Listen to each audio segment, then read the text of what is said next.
नमस्कार दोस्तों, आश्रम परिवार में आपका स्वागत है। आज हम बेसिक अकाउंटेंसी के कुछ पार्ट्स पढ़ेंगे, जिसमें सबसे पहला टॉपिक लेके आए हैं लेखांकन, अवधारणाएं, सिद्धांत। ये जिस कम्पिटिटिव एग्जाम में अकाउंटेंसी आती है, जैसे for example junior accountant, first grade, net, JRF, जहाँ भी अकाउंटेंसी का पार्ट आता है, किसी भी स्टेट्स में अकाउंटेंसी आती है, उसको देखते हुए मैं छोटे छोटे टॉपिक्स सबसे पहले लेखांकन, अवधारणा और सिद्धांत लाया हूँ। उसके बाद में जो भी एक जो सिलेबस के अकॉर्डिंग लाए जाएंगे, मेन फोकस अपना जूनियर अकाउंटेंट पे रहेगा। ठीक है, ये जो मैं टॉपिक लाया हूँ उस हिसाब से मैं पढ़ाऊंगा, बिल्कुल बेसिक से। मेरा मानना है कि बच्चों को जैसे क्या है, किसी हिंदी पढ़ने के लिए क्या क्या जरूरी है, जोड़ बाई करने के लिए आप उनको टेबल आना जरूरी है, उसी प्रकार अकाउंटेंसी सीखने के लिए मैं बेसिक से पार्ट उठा रहा हूँ, ताकि जो आर्ट्स और जो साइंस वाले बच्चे हैं, जो कॉमर्स, जो अकाउंटेंसी से डरते हैं, उनको देखते हुए मैं ये चीज़ें लाया हूँ। ठीक है, मैं उसी हिसाब से पढ़ाऊंगा ताकि सब एक इक्वल में चले। ठीक है, सबसे पहले अपन टॉपिक लाए हैं लेखांकन, अवधारणाएं और सिद्धांत। ठीक है, पहली अवधारणाएं हैं, मैं जो भी 12-13 अवधारणाएं हैं वो एक एक अवधारणाएं पढ़ाऊंगा, एक एक अवधारणा के वीडियो बनाऊंगा, ताकि आपको समझने में भी आसान रहे और वीडियो शॉर्ट भी रहे। ठीक है, पहले अवधारणा है सत्ता की अवधारणा। इसका नाम बिजनेस के अस्तित्व की अवधारणा, प्रत्यक्ष अस्तित्व की अवधारणा। ठीक है, ये 3 नाम है इसके, हिंदी में कोई से पढ़ सकते हैं। आपको इंग्लिश में ज़्यादा वो करें, इंग्लिश में कोशिश करें कि आप इंग्लिश में नाम ये ज़्यादा रहे, business entity, legal business entity. यानी ये अवधारणा कहना चाहती है, अवधारणा बताती है कि जो बिजनेस है ना, वो व्यवसाय है, और जो उसका मालिक है उसका अलग अलग अस्तित्व होता है।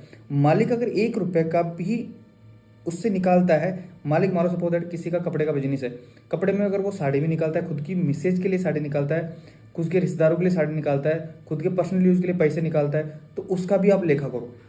यानी अवधारणा मानती है कि दोनों का अलग अलग अस्तित्व होता है। ठीक है, दोनों का जो ये अवधारणा मानती है कि सत्ता की अवधारणा व्यवसायिक अस्तित्व की अवधारणा मानती है कि दोनों का अलग अलग अस्तित्व होना चाहिए। ठीक है, तो ये पढ़ते हैं।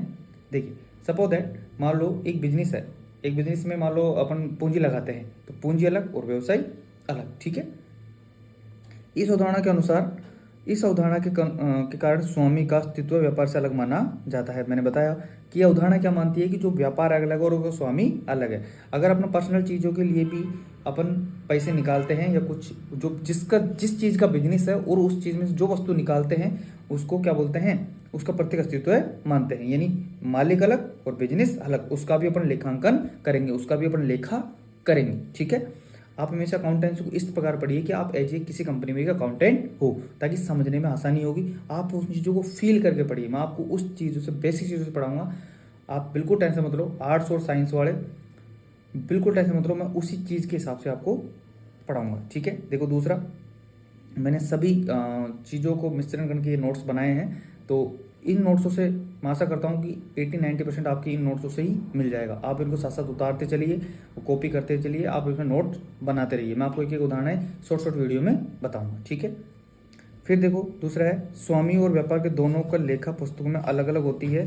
संपत्ति, दायित्व, खर्चे और आय भी अलग अलग होती है। मैंने बोला कि अगर स्वामी जो व्यापार से कुछ अलग चीज़ें निकालता है, कुछ जैसे मान लो सपोज दैट उसके कपड़े का बिजनेस, साड़ी निकाल ली, तो उसका जो उसकी बिजनेस की संपत्ति अलग और उसकी घर की संपत्ति अलग, बिजनेस के खर्चे अलग और उसकी घर के खर्चे अलग। ठीक है, तो संपत्ति भी अलग और उसके दायित्व भी अलग। मान लो बिजनेस के दायित्व हैं, बिजनेस की संपत्तियां अलग, और खुद का जो पर्सनल दायित्व और संपत्तियां वो अलग। ठीक है, स्वामी के खर्चे वो अलग और आय भी अलग। ठीक है, यह उदाहरण लेखांकन की दृष्टि से है, कानून की दृष्टि से नहीं है। ये लेखांकन की अवधारणा है, जो अपन लेखा करते हैं ना, उसकी दृष्टि से मानते हैं कि बिजनेस अलग और मालिक अलग। ठीक है, ताकि सही लाभ आने की गणना कर सके, सही प्रॉफिट निकाल सके, सही ट्रेडिंग अकाउंट बना सके, सही P&L अकाउंट बना सके, सभी सही बैलेंस शीट बना सके। ओके, कानून की दृष्टि से नहीं है। कानून तो एक ही मानता है, मान लो सपोज मालिक ने फ्रॉड कर दिया तो मालिक को तो पकड़ेंगे, बिजनेस को थोड़ी पकड़ेंगे। बिजनेस में कौन होता है, बिजनेस का मालिक। तो कानून की दृष्टि से अलग नहीं है, जो लेखांकन प्रक्रिया है उसकी दृष्टि से दोनों अलग अलग है।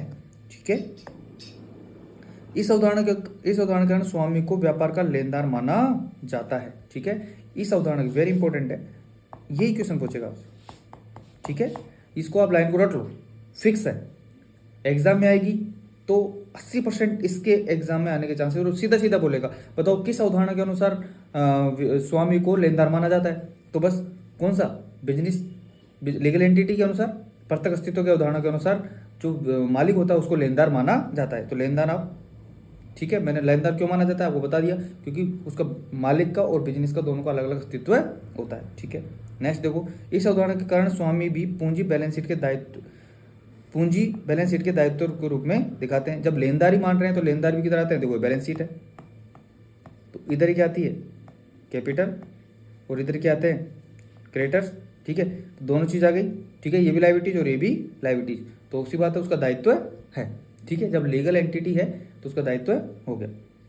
नेक्स्ट है, इस उदाहरण के अनुसार स्वामी के निजी व्ययों को व्यापारिक व्यय नहीं माना जाता और व्यापार में हरण माना जाता है। मैंने बोला निजी व्यय क्या होते हैं, मान लो किसी बिजनेस किसी व्यवसाय का जो मालिक है वो कपड़े का बिजनेस है, कपड़े में खुद की मिसेज के लिए साड़ी निकाल रहा है, खुद के रिश्तेदारों के लिए कपड़े लेके जा रहा है, तो वो उसका क्या नहीं है, बिजनेस का खर्चा नहीं है, वो किसका खर्चा है, खुद का पर्सनल खर्चा है। और उसमें वो किसको नाम से मानते हैं, ड्राइंग से मानते हैं। तो अपना एंट्री भी क्या करते हैं, drawings account debit to purchase. ठीक है, drawings account debit to purchase.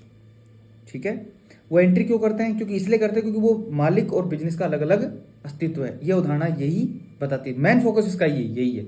ठीक है, इस उदाहरण के कारण हरण को ब्याज वसूला जाता है। उसी बात है, मैंने क्या बोला, हरण किसने किया, मान लो मेरा कोई बिजनेस है, ठीक है, सपोज मेरे कपड़े का बिजनेस है और मैं अपने मिसेज के लिए साड़ी निकाल रहा हूँ, मैं अपने लिए खुद के लिए पर्सनल पैसे निकाल रहा हूँ। अब पैसे निकाल रहा हूँ तो मैं अगर बिजनेस से पैसे नहीं निकाल रहा तो किसी यार दोस्त से पैसे लाता तो मैं उसको भी तो ब्याज देता, या मैं किसी बैंक के पास जाता मैं उसको भी तो ब्याज देता, बताओ देता नहीं देता, तो उनकी भी इनकम होती। ठीक है, अब जैसे ही मैं बिजनेस को, अपने ही बिजनेस को मैं क्या दूंगा, ब्याज दूंगा। मैंने पैसे निकालो 50,000 और मैंने अपने बिजनेस को क्या दिया, ब्याज। ठीक है, तो बिजनेस क्या हो गई, इनकम। ओके, तो इसलिए मेरा और बिजनेस का दोनों का अलग अलग अस्तित्व हो गया। ठीक है, थैंक यू क्लास। ऐसे ही मैं सभी अवधारणाएं 5-5, 7-7 मिनट में लाऊंगा।